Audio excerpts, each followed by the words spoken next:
이 시간 표적의 목적이라는 제목으로 하나님 말씀 증거하겠습니다.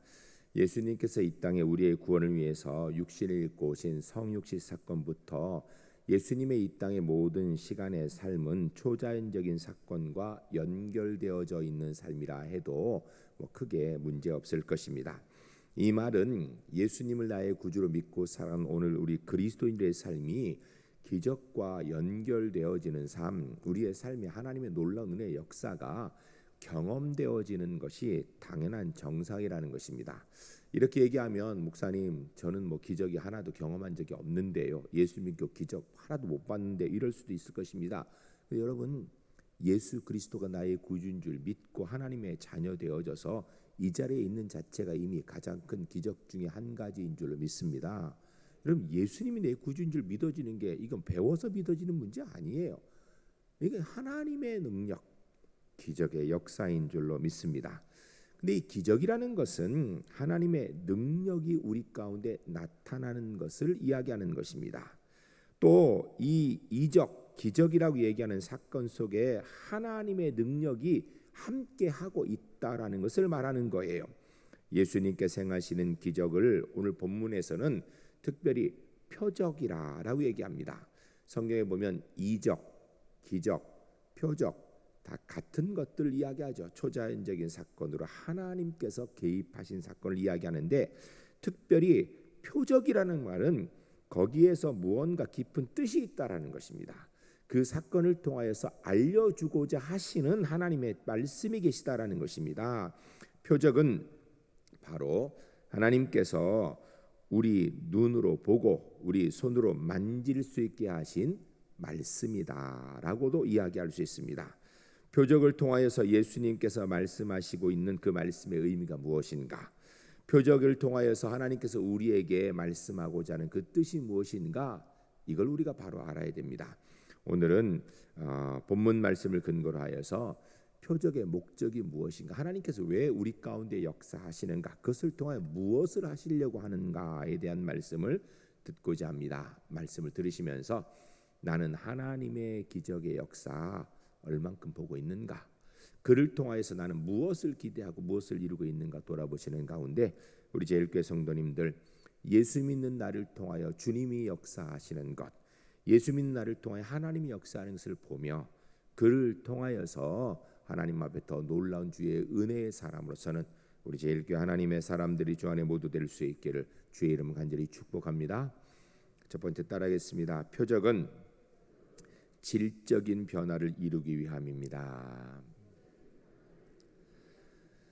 예수님께서 이 땅에 오셔서 처음 행하신 표적, 기적이라고도 하고 이적이라고 하는 것, 바로 갈릴리 가나 혼인잔치에서 일어난 오늘 본문의 사건입니다. 이 점 우리가 좀 깊이 생각할 필요가 있습니다. 아주 중요한 의미를 이 본문이 가지고 있다라는 것입니다. 본문이 이야기하고 있는, 본문에 나타나고 있는 표적을 가만히 보게 되면 물이 포도주로 변화되는 기적의 사건을 이야기하고 있습니다. 성경에 보면 예수님이 행하신 놀라운 기적들이 많이 있지요. 그 중에 가장 대표적인 것이 오병이어 사건입니다. 이 오병이어 사건이 얼마나 대표적이냐면 사복음서에 모두 기록되어 있어요. 마태복음 14장, 또 마가복음 6장, 누가복음 9장, 요한복음 6장, 이렇게 해서 네 군데에 모두 기록되어 있는 기적이 바로 오병이어 사건이에요. 내용을 보게 되면 예수님께서 보리떡 5개와 물고기 2마리를 가지고 5,000명을 먹이셨다라는 거예요. 그리고 남은 것을 부스러기를 모았더니 12강주가 되었더라라고 하면서 이야기하는 겁니다. 그런데 이 대표적인 기적인 오병이어 사건과 오늘 본문에 물이 포도주로 변한 사건은 좀 차이가 있습니다. 오병이어 사건은 같은 질의 떡과 물고기에 양이 많이 생겨서 불어나서 많은 사람들이 그것을 나누어 먹었다라는 것이, 이제 떡의 질이 변해가지고 과일이든지 아니면 물고기의 질이 변해가지고 소고기가 됐다든지 이런 게 아니에요. 그냥 양이 늘어났다라는 것입니다. 그런데 오늘 본문의 갈릴리 가나 혼인잔치의 이적은 양의 변화를 이야기하는 것이 아니라 질의 변화라는 것입니다. 그 속에 성질 자체가 완전히 바뀌었다는 걸 이야기하는 거예요. 본문의 내용을 살펴보게 되면 예수님께서 어머니와 제자들과 함께 갈릴리 가나의 혼인잔치에 참석하시게 되었습니다. 그런데 마침 거기에 문제가 생겼습니다. 잔치의 아주 중요한 요소인 포도주가 떨어졌다라는 거예요. 예수님께 어머니가 포도주가 떨어졌다고 하시면서 거기 있는 하인들에게 이야기합니다. 저 예수님이 얘기하는 대로 다 순종해라 라고 얘기하니까 예수님께서 그 하인들에게 거기에 물 두세 통 뜨는 항아리 6이 있는데 거기다 갖다 물을 채워라 합니다. 하인들이 물을 채웠어요. 채웠는데 그 다음에 하시는 말씀이 그 물 떠가지고 연회장에 갖다 줘라. 연회장은 뭐 하는 사람인가? 포도주가 얼마나 좋은 것인가 하는 이 맛을 감별하는 포도주 맛 감별사예요. 그 연회 안에서 그 사람에 갖다 주라는 거예요. 하인들이 갖다 주라 하니까 어머니가 아까 그대로 지키라고 하니까 그냥 그대로 떠서 갖다 주었어요. 그랬더니 이 연회장이 맛을 보고 신랑을 불러 칭찬합니다. 일반적으로 잔치를 시작하면 처음엔 사람들이 입맛이 그대로이니까 좋은 포도주를 냅니다. 그래 조금 지나서 연회가 무르익으면 사람들이 취해 정신이 없으니까 아주 질 나쁜 포도주를 내어도 뭐 좋은지 나쁜지도 몰라요. 그게 일반적인 잔치인데 이 연회장이 먹어보니까 지금까지 먹어본 포도보다 훨씬 더 좋은 맛을 가진 포도주예요. 그래 하는 이야기가 일반적으로 사람들이 처음엔 좋은 거 내고 나중엔 낮은 걸 내는데 이 잔치는 아주 지금까지 가장 좋은 걸 뒤에까지 이렇게 낸다고 더 좋은 걸 낸다고 칭찬하더라라는 그런 내용입니다. 한마디로 이야기하면 물이 포도주로 그 질이 바뀌었다라는 거예요. 그 성질 자체가 바뀌었다라는 것입니다. 이 질적인 변화, 이것이 예수님께서 이 땅에 오셔서 첫 번째 행하신 기적, 이적, 표적이라고 얘기하는 것은 아주 중요한 의미가 있다라는 것입니다. 하나님께서는 우리를 통하여 양적인 변화도 이루어 가십니다. 그러나 결국 궁극적으로 하나님께서 원하시는 것은 질적인 변화라는 것입니다. 더 구체적으로 영적인 변화를 이야기하는 것입니다. 질적인 변화가 바로 하나님의 능력이 진짜 필요한 것이라는 겁니다. 예수 믿고 거듭나서 우리가 우리의 삶이 그냥 조금 변화되어지는 것, 삶이 좀 나아지는 것, 윤리적인 생활이 조금 더 나아지는 것을 이야기하는 것이 아니에요. 근본적으로 질적으로 사람이 완전히 변화되는 걸 이야기하는 것입니다. 그전에는 마귀의 자녀, 사단의 자녀였는데 예수 믿고 나니까 하나님의 자녀로 완전히 바뀌는 거예요. 그전에는 지옥 백성이었는데 예수 믿고 나니까 이제 천국 백성으로 완전히 바뀌어지는 거예요. 바로 이것을 상징적으로 보여주고 있는 것이 오늘 본문의 오병이어 사건과 다른 물로 포도주를 만든 갈릴리 가나 혼인잔치의 표적인 것입니다. 여러분, 이 물이 근본적으로 이렇게 질이 바뀐 것이 오늘 본문에 있는 갈릴리 가나 혼인잔치에만 처음 나온 것인가 하면 안 그래요. 의외로 성경에 많습니다.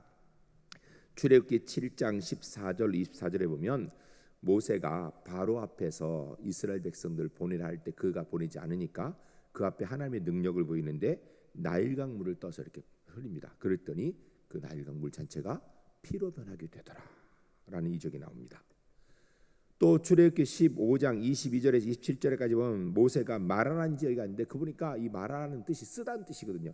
그 지역의 물이 쓰더라 하는데 쓰더라는 얘기는 그냥 맛이 쓰는 것이 아니라 먹으면 탈이 나는 잘못된 물이라는 거예요. 뭐 독이 들으니 뭐가 되니 잘못된 물이라는 것입니다.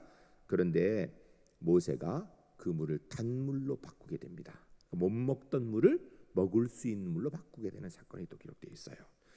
또 열왕기하 2장 19절에서 22절에 보면 엘리사의 이적이 나타나는데 좋지 못한 물로 인하여서 농사가 안 되고 어려움이 있습니다.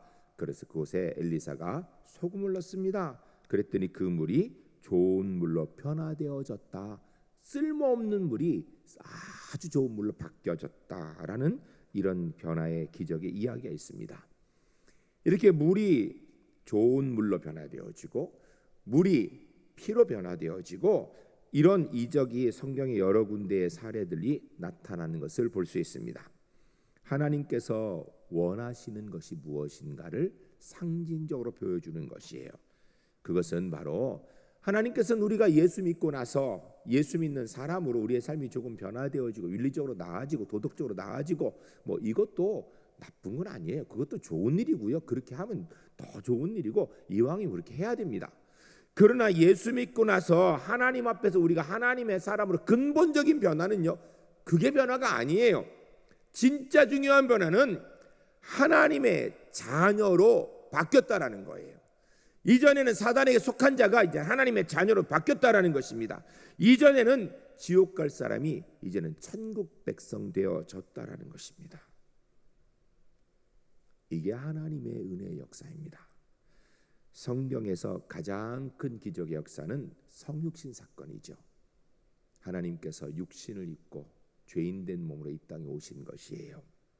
그런데 이 하나님의 놀라운 성육신 사건을 통하여서 우리에게 하시고자 하는 게 뭔가? 죄인된 우리가 하나님의 자녀로 변화되어지는 질적인 변화, 영적인 변화를 만들고자 하시는 것입니다. 죄인이 하나님의 은혜로 변화되어져서 하나님의 자녀로 되어지는 것, 이것이 주님께서 이적을 통하여서 우리에게 말씀하시는 것입니다. 사랑하는 성도 여러분, 우리는 이전에는 지옥 갈 수밖에 없는 사단의 자녀였습니다. 우리 죄로 인하여서 우리가 헤어날 수 없는 사망에 속한 사람이었습니다. 그러나 예수 그리스도를 나의 구주로 믿음으로 우리가 하나님의 자녀로 바뀌어진 줄로 믿습니다. 여러분, 어쩌면 우리의 윤리 도덕적인 모습, 삶의 양적인 부분은 별로 변화가 적을 수도 있어요. 사람에 따라 좀 많은 사람도 있고 적은 사람도 있어요. 그러나 우리 모두에게 동일하게 적용되는 하나님의 놀라운 은혜는 하나님의 자녀 되었다라는 것입니다. 이 하나님의 자녀를 만드는 것이 바로 성육신의 진짜 목적이고 교회가 이 땅에 존재하는 진짜 목적인 것입니다. 바로 교회의 사명이기도 한 것이죠. 우리 제1교회가 저와 여러분이 이 땅에 존재하는 목적은 바로 이 구원의 역사를 위한 것인 줄 알고, 오늘도 우리가 이 구원의 역사에 감사하며 구원의 역사를 이루어갈 수 있는 그런 하나님의 사람으로 주 앞에서는 우리 제1교회 될 수 있기를 주의 이름 간절히 축복합니다. 두 번째 따라하겠습니다. 표적은 하나님의 영광을 나타내기 위함입니다. 모든 이적의 궁극적인 목적이 있습니다. 그냥 이적은 그냥 이적 자체를 행하는 것이 목적이 아니에요. 그를 통하여 무언가 하나님께서 우리에게 말씀하고자 하는 것, 우리에게 주고자 하시는 것이 있어요. 그것이 오늘 본문에 있습니다. 11절 말씀 우리 함께 읽겠습니다. 읽으실 때 갈릴리 가나 혼인잔치의 표적을 통하여서 하나님이 하시고자 하는 게 무엇인가 생각하면 같이 읽겠습니다. 예수께서 이 첫 표적을 갈릴리 가나에서 행하여 그의 영광을 나타내심에 제자들이 그를 믿으니라. 아멘. 갈릴리 가나 혼인잔치를 통하여서 뭘 하시려고 그랬어요?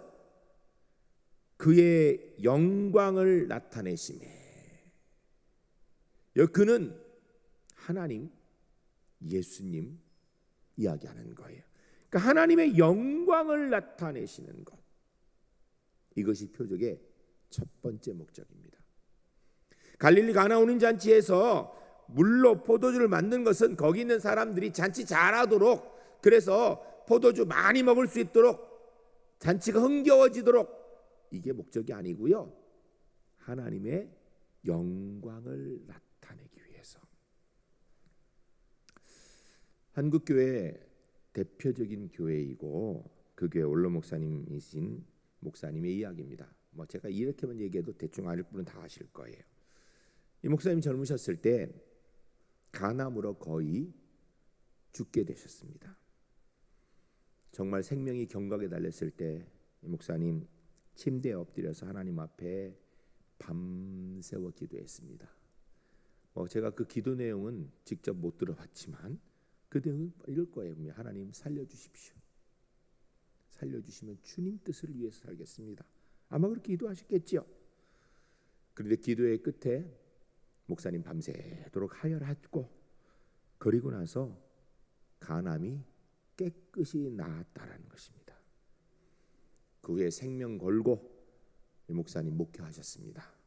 그 결과로 놀라운 한국 교회를 이루고 또 기적의 역사를 이루었습니다. 전문가인 의사 선생님으로부터 불과 며칠밖에 살지 못한다는 진단을 받은 죽음의 문턱에 이르렀을 때 하나님의 은혜로 목사님 새 생명을 다시 얻게 된 것입니다. 왜 하나님께서 이런 일을 하셨을까요? 그 목사님을 통하여서 하나님의 영광을 이루기 위해서. 항상 기적에는 목적이 있는데 그 목적은 언제나 전적으로 하나님의 영광을 이루는 것이 1차 목적입니다. 아프리카에 한 가정이 있었는데 한 달에 10불 가지고 6명의 아이들과 함께 사는 가정이 있었습니다. 여러분 10불이 얼마인지 아시죠? 우리나라 돈으로 12,000원입니다.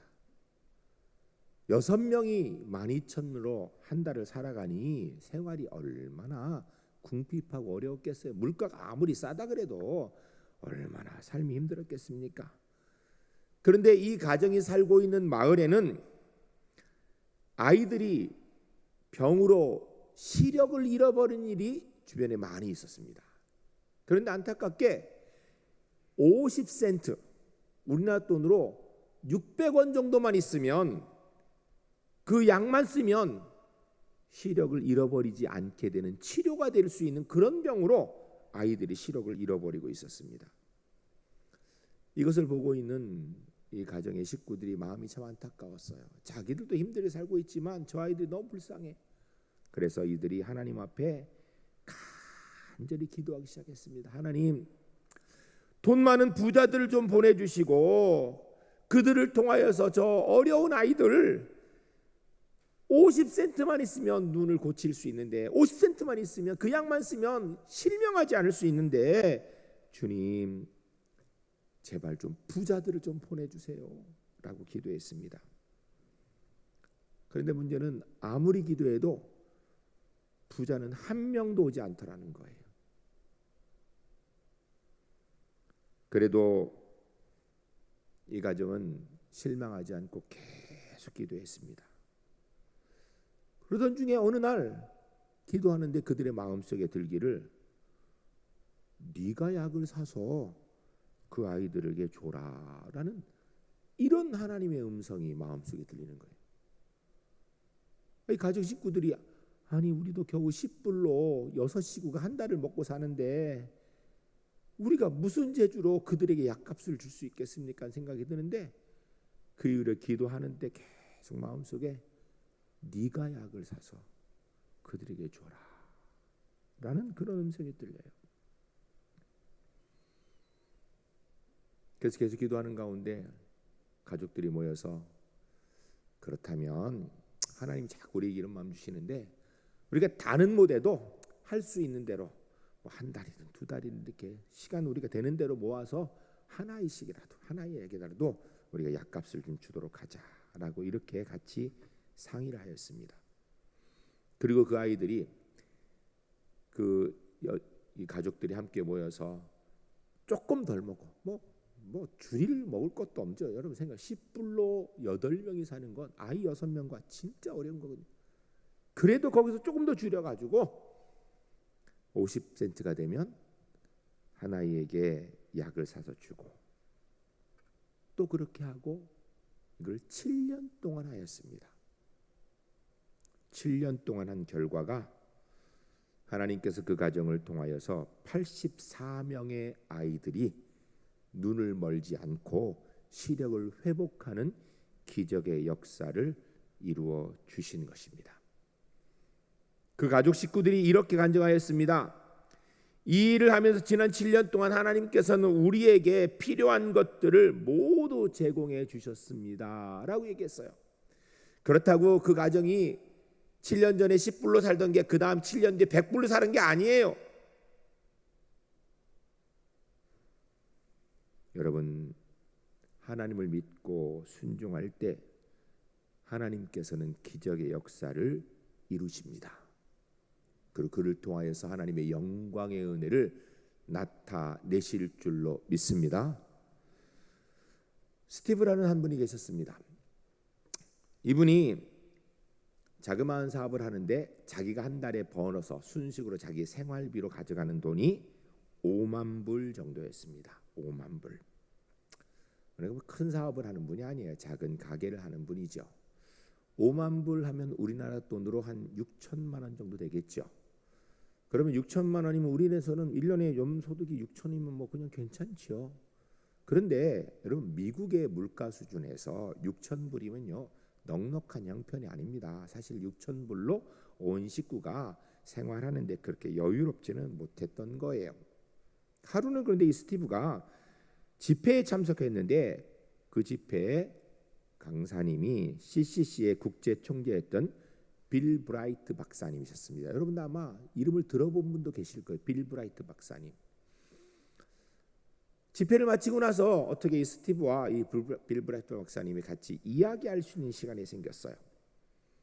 그때 빌 브라이트 박사님이 이 스티브의 사정을 아는지 모르는지 이야기 끝에 당신 주님을 위해서 100만 불 드릴 수 있겠습니까? 라고 이렇게 도전을 했어요. 여러분 100만 불은요 12억이에요. 1년 내에 벌어서 자기 갖는 돈이 6천만 원밖에 안 되는 사람이 100만 불을 무슨 재주로 하나님께 드리겠어요. 그래서 스티브가 이야기하기를 박사님 저는 100만 불을 드리고 싶은 마음은 있는데 형편이 도저히 안 됩니다. 그럴 때 빌 브라이트 박사님이 스티브에게 물었습니다. 그럼 작년에는 당신 하나님께 얼마 드렸습니까? 그랬더니 이 스티브가 이야기를 제가 1년에 5만 불 벌었는데 그중에 15,000불을 하나님께 헌금했습니다. 쉽게 얘기하면요 6천만 원 버는 중에 2천만 원 헌금했다는 이야기예요. 굉장히 많이 헌금한 거죠. 그렇잖아요? 엄청나게 많이 헌금한 거예요. 그러니까 빌 브라이트 박사님이 그러면 내년에는 하나님께서 당신에게 5만 불을 헌금할 수 있도록 도와주신다고 믿으시기 바랍니다. 이렇게 얘기를 하는 거예요.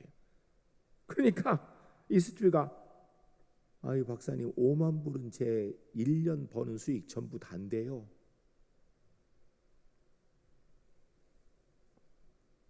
그때 브라이트 박사님이 하신 말씀이 하나님께서 주신다고 믿으시기 바랍니다. 이렇게 얘기했어요. 믿으세요? 실제로 그의 하나님께서 스티브의 사업에 은혜를 주셨습니다. 그래서 그가 하나님께 5만 불을 헌금했다고 합니다. 그 다음에는 하나님 앞에 스티브가 10만 불을 드렸다고 합니다. 스티브 가족은 그때부터 계속해서 한 달에 1년에 자기 가정의 생활비로는 5만 불을 사용했어요. 그 전에 사실 5만 불 벌어서 3만 5천 불 생활하고 1만 5천 불은 헌금했는데 5만 불을 생활하고 나머지는 주님께 드리는 일을 했습니다.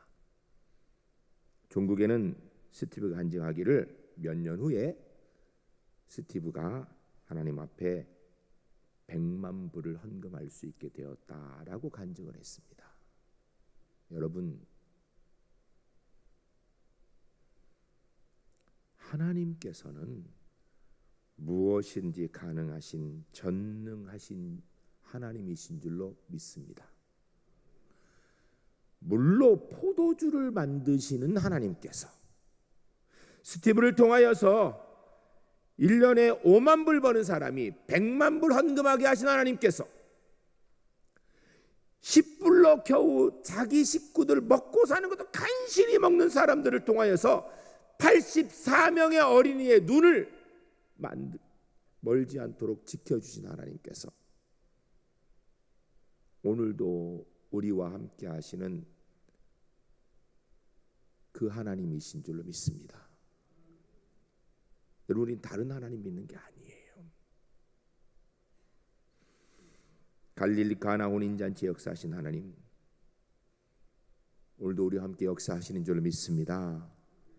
중요한 건 우리가 그 하나님 믿고 순종해 나갈 수 있느냐, 그리고 그것을 통하여서 하나님께 영광 돌릴 수 있느냐, 이게 관건이에요.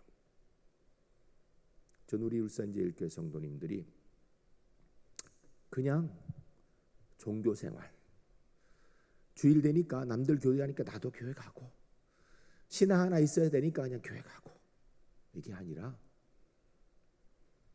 스티브가 믿었던 그 하나님, 아프리카의 그 작은 가정이 경험했던 그 하나님, 갈릴리 가나에서 물로 포도주를 만드신 그 하나님, 나의 하나님을 믿고 그 하나님이 역사하는 것 보며 그 하나님께 영광 돌리는 은혜의 삶을 살아가는 우리 제1교회 하나님의 사람들이 주 안에 모두 될 수 있기를 주의 이름 간절히 축복합니다. 세 번째 따라하겠습니다. 표적은 하나님의 영광을 통해 믿음을 주기 위함입니다. 우리가 오늘 본문에 나타난 이적을 통하여 보아야 되는 그 최종 목적이 무엇인가를 봐야 돼요. 여러분, 성경에 나타나는 모든 이적은요, 이적 자체가 궁극적인 목적이 아닙니다. 그 이적을 통하여 하나님께 영광만 돌리는 것이 최종 목적이 아니에요. 오늘 본문 11절 우리가 다시 한번 읽겠습니다. 최종 목표가 무엇인지, 하나님께서 마지막 이루고자 하는 진짜 목표가 무엇인지 생각하며 읽겠습니다. 예수께서 이 첫 표적을 갈릴리 가나에서 행하여 그의 영광을 나타내심에 제자들이 그를 믿으니라. 아멘. 할렐루야. 할렐루야. 우리 제1교회 성도님, 하나님께서 역사하심으로 그로 인하여서 하나님의 영광이 나타나고 우리가 하나님께 영광 돌려드리고 그로 인하여 우리의 믿음이 더 깊어지고 넓어지는 은혜를 경험하시는 하나님의 사람들이 될 수 있기를 주의 이름 간절히 축복합니다. 표적의 최종 목적이 어디인가? 하나님께 영광 나타내는 걸 통하여서 제자들이 믿게 하는 거예요. 성육신의 놀라운 기적의 최종 목표가 무엇인가? 하나님의 백성들을 사랑하시는 것을 통하여 영광 나타내는 걸 통하여서 저와 여러분이 예수 믿고 구원 얻게 하기 위한 것이었습니다. 믿음을 주시는 것, 이것이 바로 하나님의 역사의 최종 목표입니다. 그런데요, 오늘 본문을 우리가 잘 봐야 됩니다. 본문을 보면 예수께서 이 첫 표적을 갈릴리 가나에서 행하여 그 영광을 나타내심에 제자들이 그를 믿으니라. 순서가 정해져 있습니다. 기적을 통하여서 하나님께 영광을 올려드렸더니 하나님 영광이 드러나게 영광에 집중되니까 그 다음에 믿음이 생기더라는 거예요. 여러분, 기적만 보면 다 믿음이 생기는가? 그럴 것 같은데 안 그런 경우도 많습니다. 성경의 수많은 믿음의 선진들 보면 출애굽기의 수많은 믿음의 사람들이 기적 보면서도 못 믿는 경우 많았어요. 여러분, 출애굽기에서 보면 이스라엘 백성이 출애굽하여 가지고 출애굽도 기적의 역사를 했죠. 그런데 사실은 매일매일 기적을 봤어요. 아침에 눈 뜨면 구름 기둥, 밤에는 불 기둥, 아침에 나가면 만나. 기적 아닌 게 어디 있어요? 그런데 이스라엘 백성이 어땠어요? 믿었어요? 못 믿었어요. 하나님. 조금만 불편하면 불평불만을 쏟아내는 사람들이었어요. 하나님의 영광을 나타내지 않으면 기적이 믿음을 이룰 수 없다라는 거예요. 하나님의 기적의 역사, 하나님이 일하심을 통하여서 하나님의 영광을 드러내면 믿음이 생긴다라는 것입니다. 믿음하면 믿음의 조상인 아브라함을 살펴봐야 됩니다. 창세기 12장 1절에 하나님이 아브라함을 부르신 사건이 기록되어 있습니다. 우리 한번 같이 읽겠습니다. 여호와께서 아브라함에게 이르시되 너는 너의 고향과 친척과 아버지 집을 떠나 내가 네게 보여줄 땅으로 가라. 아멘. 믿음의 조상 아브라함을 부르신 사건인데 이 본문을 해석하는 사람들이 크게 보통 두 가지로 이 믿음을 해석해. 하나는 약속의 믿음, 다른 하나는 희망의 믿음. 둘 다 그럴듯한 것 같은데요. 약속의 믿음은 본문을 제대로 하는 건데 희망의 믿음은요, 사실은 좀 문제가 있어요. 여러분, 우리가 흔히 착각하는 것이 있는데 우리의 희망과 소망이 믿음이라고 착각하는 거예요. 믿음은 소망을 이룹니다. 믿음은 희망을 완성할 수도 있어요. 그러나 우리의 소망이 믿음이 되진 않아요. 하나님의 약속이 믿음이 되는 거예요. 창세기 12장에 아브라함의 믿음은 전적으로 하나님으로부터 시작합니다. 그 믿음이 아브라함이 노력해서 아니면 그가 뛰어나서 믿음을 갖게 된 것이 아니라 하나님이 아브라함을 부르시니까, 찾아오시니까 아브라함이 믿음에 대한 이야기를 할 수 있게 된 거예요. 이게 성경입니다. 두 번째로 아브라함 믿음은 전적으로 하나님의 말씀으로부터 시작되는 겁니다. 창세기 12장 1절에 보면 여호와께서 아브라함에게 이르시되, 다른 말로 하나님께서 아브라함에게 말씀하시되, 여기서부터 믿음이 시작되는 것입니다. 내가 가지고 있는 꿈과 비전을 통하여서 믿음이 이루어지는 게 아니에요. 하나님의 말씀이 우리 가운데 임하였을 때 거기에서 믿음이 시작되고 거기에서 믿음이 자라게 되는 것입니다. 올해 우리 교회가 성경 1천독 하자고 하고 있습니다. 제가 예배 때마다 우리 성도님 올해 가기 전에 성경 1독 하십시다. 항존직 분자들은 모범을 2독 하십시다 하는데 보니까 따르는 분들도 많이 계신데 꼼짝도 안 하는 분도 많으신 것 같아요. 그러지 맙시다. 여러분, 하나님의 말씀을 읽고 가까이 한 만큼 믿음의 은혜가 우리에게 주어지는 거예요. 말씀을 그냥 들고만 다니면요, 우리에게 그만큼 은혜가 임할 수 없게 되는 것입니다. 그럼 하나님의 말씀이 우리에게 임하지 않을 때 어떻게 되는가? 그때는 말씀을 붙들고 묵상하는 것입니다. 묵상한다라는 것은 깊이 생각한다는 의미도 있지만 기다린다는 의미도 있어요. 주께서 말씀하실 때까지. 말씀이 아브라함에게 들어왔을 때 아브라함에게 너는 떠나라 그리고 가라 라고 명령하셨어요. 여러분, 믿음은 맹목적으로 움직이는 게 아니에요. 내가 믿으니까, 내가 소망하니까 무조건 가는 게 아니에요. 하나님의 인도하심을 따라서 움직이는 것입니다. 여러분, 우리 울산 제1교회가 교육관 건축하기로 결정하였습니다. 어떤 분이 그런 얘기를 저한테 하시더라고요.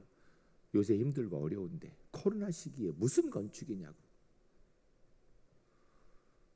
그런데 우리 제1교회 건축은요, 올해 갑자기 나와서 결정한 게 아니죠. 제가 15년 전에 부임했습니다. 부임했을 때 저한테 그런 얘기를 하셨어요. 우리 교회가 100주년 기념관을 짓기 위해서 헌금을 2번이나 했다고. 그런데 못 지었어요. 제가 와서 교육관을 짓고 또 선교관을 짓기 위해서 이름 뭐라 하든지 짓기 위해서 여러 번 우리 당에 상의했습니다. 그런데 그때마다 이상하게 결정이 안 되어요. 자꾸 변덕되어지고. 그렇게 15년이 지났습니다. 그런 가운데 올해 우리 당에서 전격적으로 결정했습니다. 교육관 건축하기로. 하나님의 특별한 은혜로 결정된 줄로 믿습니다. 하나님의 역사로 시작되는 교육관 건축인 줄로 믿습니다. 이 건축을 통하여서 분명히 하나님의 역사하심을 보게 될 것이고요, 그것을 통하여 우리가 하나님께 영광 돌려야 됩니다. 한광에 하나님의 영광 돌린 일에 걸림되는 사람이 없어야 돼요. 그러면 교육관 건축이 우리의 믿음의 은혜로 아름답게 자리 잡게 될 것입니다. 저는 많은 기대가 됩니다. 우리 제1교회가 교육관 건축을 통하여서 하나님의 역사를 이뤄 나갈 때에 그 믿음의 결과가 우리에게 어떨 것인가? 하나님께서 물질의 복도 주실 거예요. 우리에게 건강의 복도 주실 거예요. 하나님께서 가정과 일터의 평안의 복도 주실 거예요. 이런 주님의 은혜를 기대하고 받아 누리는 우리 제1교회가 될 수 있기를 주의 이름 간절히 축복합니다. 우리 함께 기도하겠습니다. 기도할 때 주님, 우리 제1교회가 교육관 건축을 결정하고 주의 은혜 가운데 하나님의 역사를 기대합니다. 그를 통해서 하나님께 영광 돌리고 교육관 건축의 역사를 통하여서 우리의 믿음의 은혜가 깊어짐을 이루는 그런 복된 시간 주 앞에 되게 하옵소서. 함께 기도하겠습니다.